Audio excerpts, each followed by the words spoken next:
Moins bien. Et alors non, ce que je veux dire, c'est que il y a effectivement dans ce bouquin, il y a c'est arrivé de tous les personnages de ma vie. Il n'est pas facile d'écrire la fin d'un chapitre quand celui qui l'a rédigé tout entier s'appelait Thierry Ardisson.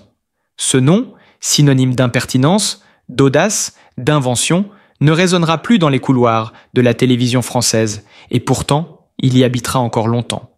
Car Ardisson n'a jamais été qu'un simple animateur ou producteur. Il était un alchimiste du verbe, un metteur en scène de l'âme humaine, celui qui, dans l'éclat d'une phrase assassine ou le silence d'une pause gênante, révélait plus que 1000 discours. Ce n'est pas exagéré de dire qu'il a redéfini la manière de parler en public en France, avec ce mélange de politesse brûlante et de transgression jubilatoire. Quand on grandit à Juan-les-Pins, qu'on rêve à la lumière depuis les plages ensoleillées de l'enfance, on apprend à ne jamais se satisfaire de l'ombre. Et Ardisson, c'était ça. Un homme assoiffé de lumière, mais toujours vêtu de noir. Un paradoxe ambulant. Une énigme qui se plaisait à être déchiffrée à l'antenne. Il aurait pu rester publicitaire, génie du slogan, et cela aurait déjà suffi à en faire une figure marquante. Qui n'appose encore en tête ses fulgurances? Quand c'est tropicaux, ou la perme, il n'y en a pas deux. Mais ce n'était qu'un prélude. Ce qui l'intéressait vraiment, c'était l'humain, dans ses contradictions les plus vives. Il ne recevait pas les gens en plateau. Il les déshabillait doucement, verbalement, jusqu'à leur vérité nue. Avec lui, l'interview devenait un art de la dissection tendre, parfois cruelle, mais toujours sincère.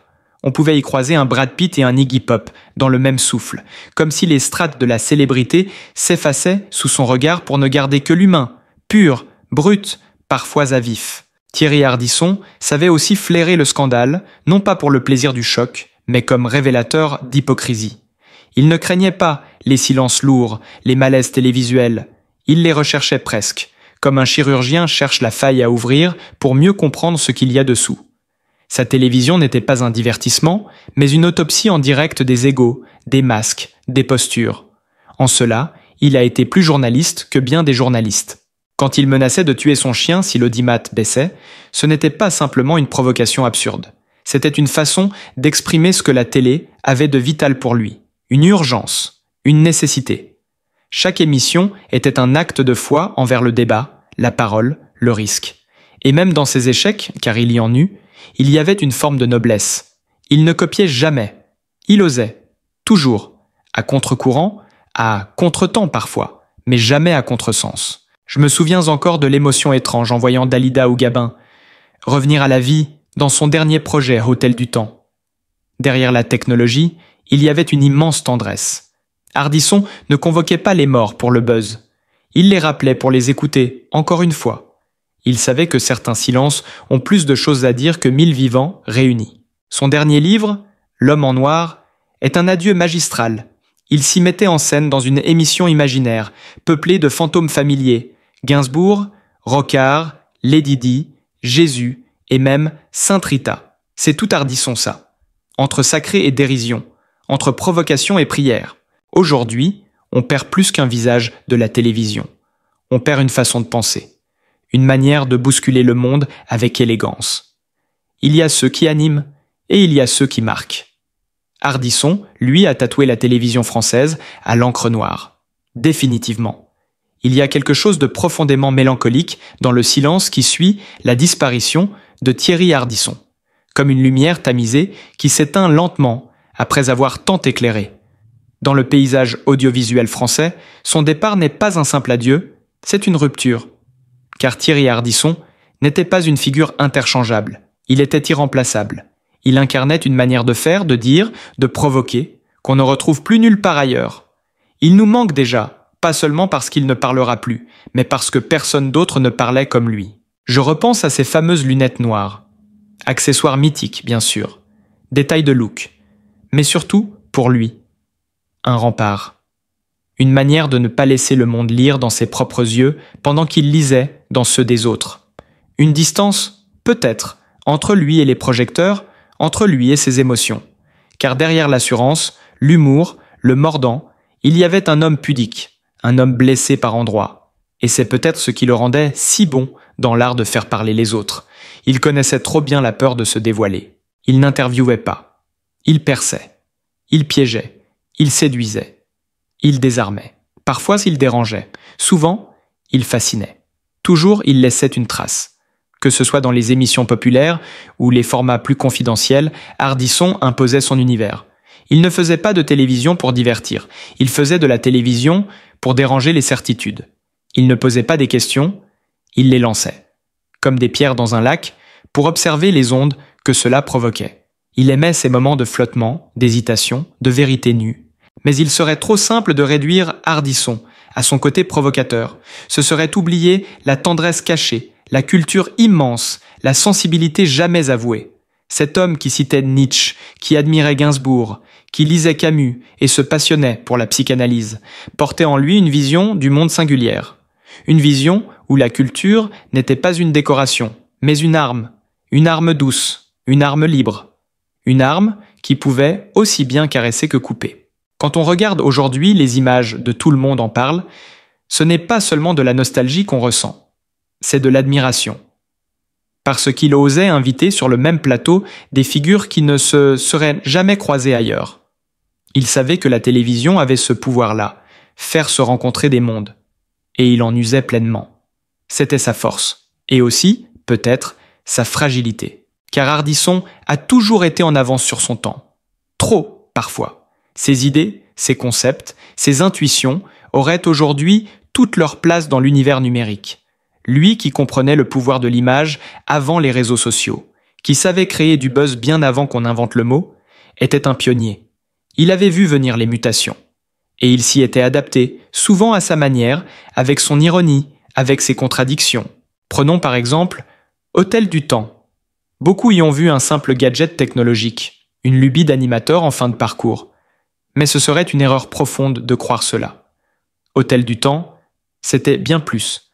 C'était une tentative de réconcilier les vivants avec leurs morts. Un hommage déguisé. Une façon pour Ardisson de faire dialoguer les époques.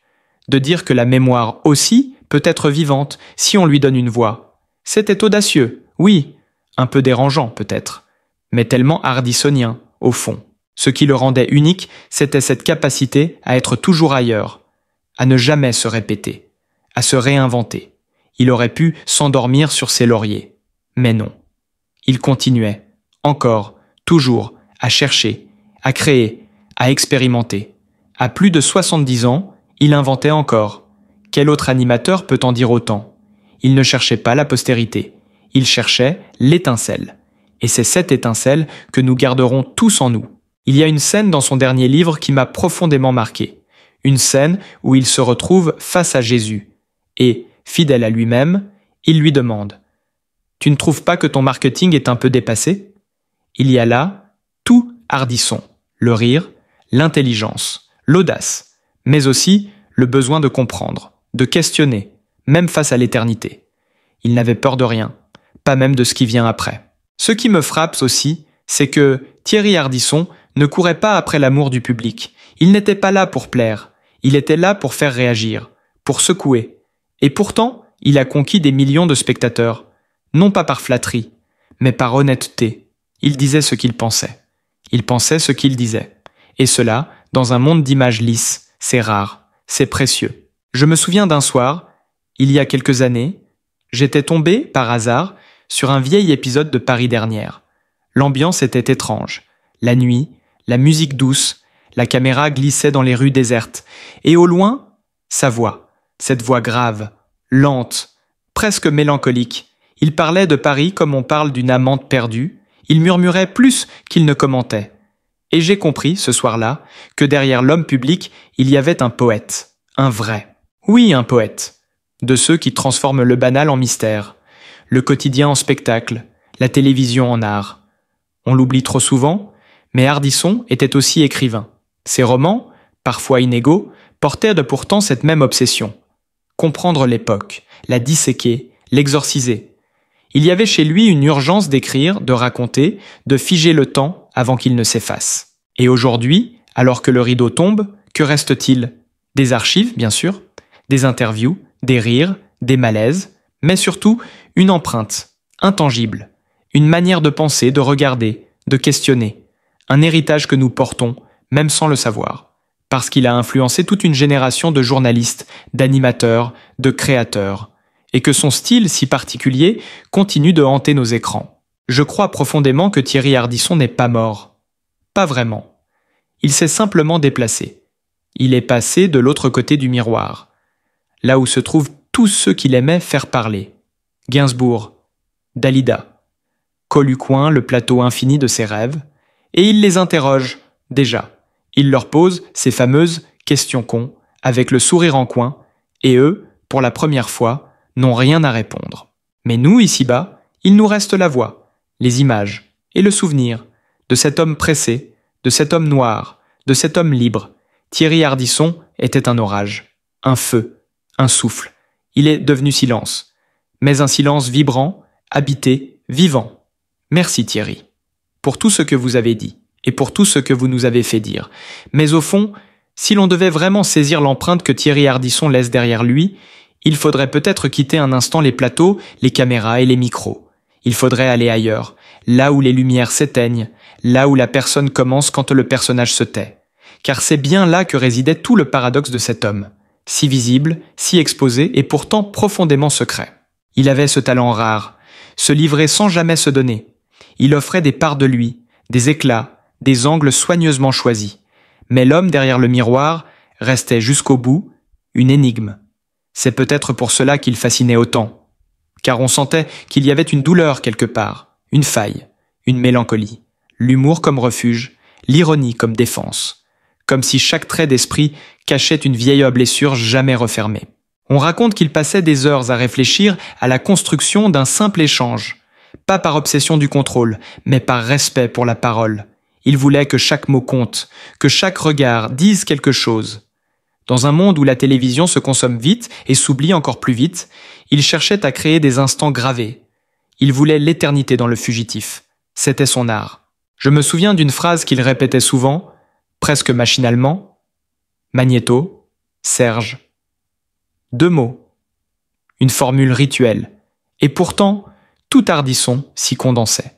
Cette volonté de lancer le spectacle, ce clin d'œil à l'équipe, à la machine, à l'histoire, et cette touche d'ironie tendre, comme s'il disait à chaque fois « On y va, mais n'oubliez jamais que tout cela n'est qu'un jeu. » Et pourtant, quel jeu? Un jeu dangereux, parfois. Il allait chercher les vérités là où elles dérangent. Il confrontait les politiques à leurs incohérences, les stars à leurs fêlures, les intellectuels à leurs contradictions. Il n'était pas là pour caresser dans le sens du poil.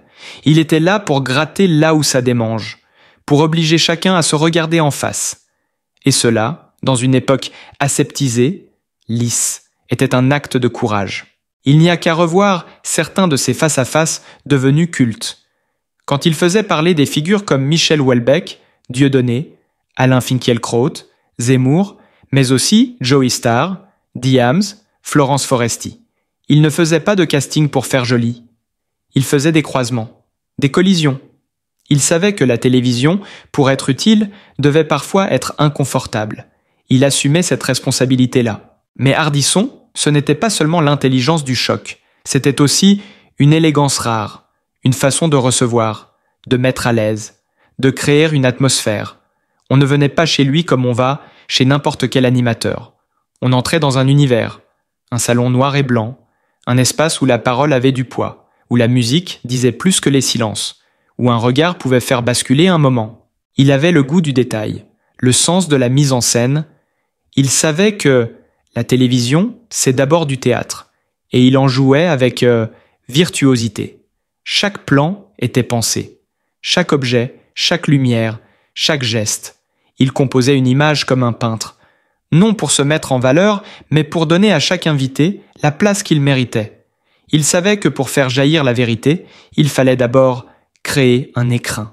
Et puis, il y avait sa voix, cette voix lente, grave, posée, une voix reconnaissable entre mille, une voix qui ne s'élevait jamais, qui interrogeait, qui insinuait, qui ébranlait. Il avait compris que l'intensité n'est pas dans le volume, mais dans la retenue. Il parlait comme on murmure une confidence, et c'est pour cela qu'on l'écoutait. Il obligeait au respect, sans jamais le réclamer. Certains lui reprochaient ses partis pris, son goût pour la provocation.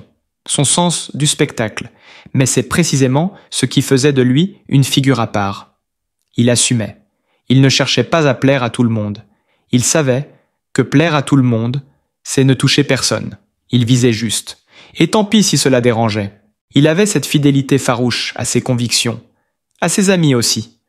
On l'a vu, par exemple, défendre bec et ongles ses chroniqueurs, même dans les tempêtes. Il ne lâchait pas les siens, il avançait avec eux, parfois contre tous. Il avait ce sens de la loyauté qui devient rare, surtout dans les milieux médiatiques. Et puis, il y avait l'homme en dehors du cadre, le mari de Béatrice, le père, l'ami, l'écrivain, le collectionneur d'art, l'amoureux de musique, le passionné de spiritualité, de philosophie, d'histoire. Il avait 1000 vies en une, 1000 obsessions, 1000 désirs. Il ne dormait jamais tout à fait. Toujours un projet en tête, un livre, une émission, une idée, une fulgurance. Son appartement de la rue Saint-Honoré était devenu au fil des années une extension de lui-même, un décor à part entière, un refuge, un studio, un salon littéraire, un théâtre d'idées. C'est là qu'il recevait ses invités, qu'il débattait, qu'il riait. C'est là aussi qu'il rêvait, qu'il écrivait, qu'il doutait. Car oui, Ardisson doutait, profondément. Et c'est ce doute qui le rendait si humain. Aujourd'hui, ce lieu est vide, mais il résonne encore de tous ces instants, de toutes ces voix, de tous ces échanges. On imagine son fantôme, assis dans le canapé noir, un verre à la main, lançant un « magnéto, Serge » à personne, juste pour voir ce qui viendrait après. Ce qu'il nous laisse, ce n'est pas seulement une œuvre, c'est un état d'esprit, une liberté de ton, une exigence. Il nous rappelle que la télévision peut encore être un lieu de pensée, de transgression, de beauté, que l'image, quand elle est pensée, devient une arme de construction massive. Et s'il y a une leçon à retenir de lui, c'est peut-être celle-ci. Oser, ne jamais avoir peur d'être soi, d'aller là où personne ne vous attend, de dire ce que les autres taisent, de poser les questions qui brûlent, même si elles dérangent, surtout si elles dérangent. Thierry Ardisson n'a jamais voulu être aimé, il voulait être entendu. Et il l'a été, fort, longtemps, intensément. Aujourd'hui, il se tait, mais ce silence parle. Il dit tout ce qu'il a été, et tout ce qu'il nous oblige à être. Et si Thierry Ardisson nous a appris une chose, c'est que les voix sincères ne meurent jamais. Elles murmurent encore dans nos souvenirs, elles inspirent ceux qui osent. Alors si vous avez aimé replonger dans cet univers unique, abonnez-vous à notre chaîne. Ici, on raconte les grandes figures, mais surtout les grandes âmes. Activez la cloche pour ne rien manquer de nos récits les plus intimes. Et souvenez-vous, derrière chaque légende, il y a un être humain et une histoire qui mérite d'être entendue. À très vite pour un nouveau voyage au cœur des vies extraordinaires.